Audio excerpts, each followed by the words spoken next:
Our next speaker represents an organization that has been actively advancing circular economy solutions through sustained investment in recovery systems and strong multi-stakeholder partnerships.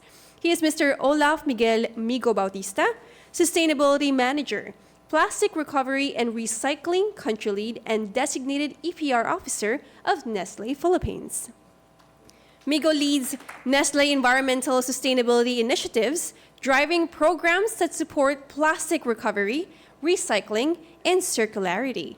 With nearly a decade of experience across corporate sustainability, conservation, and community development, he brings a strong systems perspective to building impactful, collaborative solutions. Please join me in welcoming Mr. Miggo Bautista.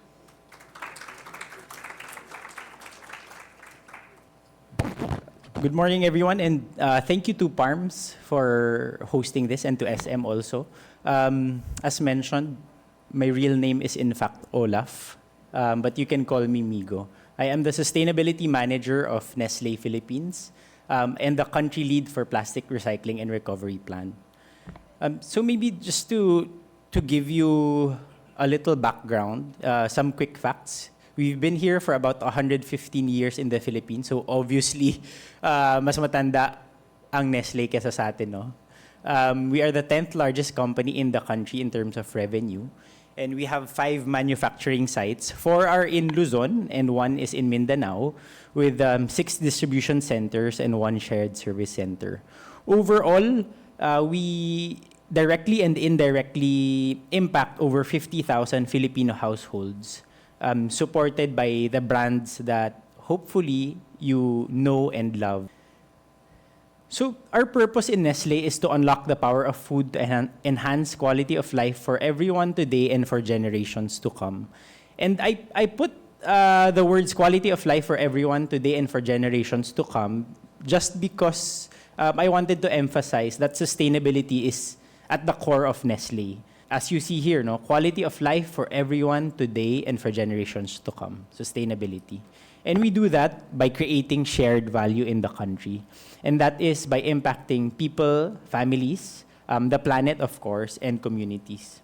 So maybe just to give you an overview of what we've been doing since 2018, we have already built a very strong foundation for EPR, plastic recovery and recycling.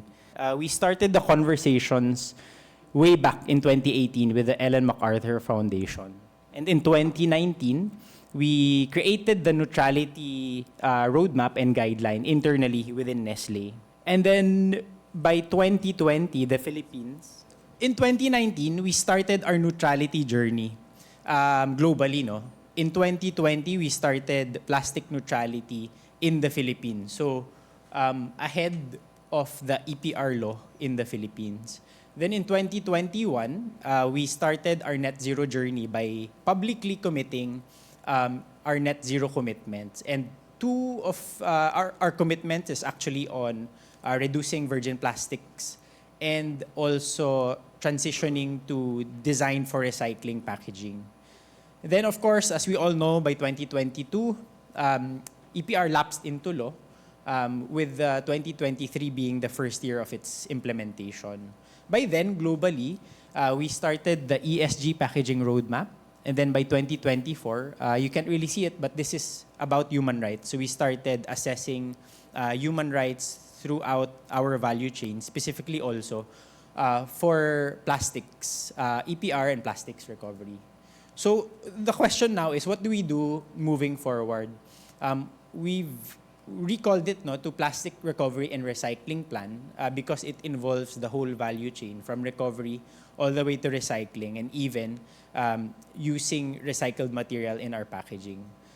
So 2025 onwards, 2026 onwards, we will improve project robustness. So maybe to introduce also the packaging circularity strategy, there is a 5-pillar packaging strategy, no? But you can look at it in 3 buckets. So first is less packaging, better packaging, and better systems. Under less packaging, we reduce what we can. In fact, if you see the likes of Bear Brand maybe in the grocery stores, you'll see the packaging is a little smaller than our competitors, but with the same grammage. And then we've tested also reuse and refill methods. No? In fact, in the Philippines, we've tested paper sachets for Milo. We've tested also Nescafe reuse and refill. Unfortunately, it is very difficult for the product. No? So we continue to do R&D for this. We are also redesigning, as I mentioned. Our packaging is slowly transitioning to design for recycling. And then we also, of course, recycle and recover what we cannot reduce. Important also is rethinking behaviors, which is why later on you'll see that we have initiatives on social behavior change, in fact, with the DENR. The next few slides, I'll show you just a list of our initiatives, no? Starting with our reductions and redesign. So first off, this is actually called Project Elmer, aptly called Project Elmer because we have replaced stretch film with glue. So makikita nyo dito, glue na lang siya instead of using stretch film all around. Plus, we have removed stretch film and replaced it with reusable pallet hugs so that in our DCs, in our factories, we don't anymore use stretch film. Because, imagine the tonnage na kailangan for that. We are also doing fit for purpose, as I mentioned, so less headspace in our packaging, as well as we shifted to paper straws and paper bands already.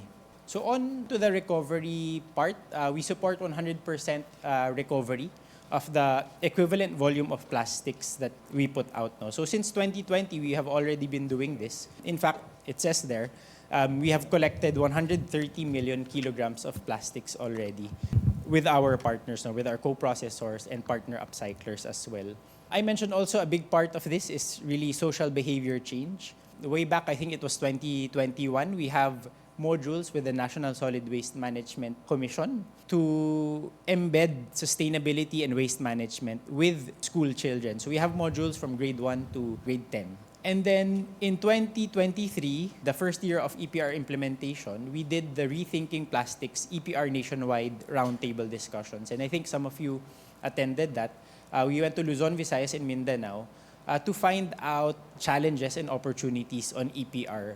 And we found out one of the biggest questions during the roundtable discussions was, okay, we can do EPR, but where will they go? Where will they end up? And that is why we started the National Recycling Conference in 2024 to find solutions on recycling, on proper disposal methods for the plastics that we will eventually all collect under EPR.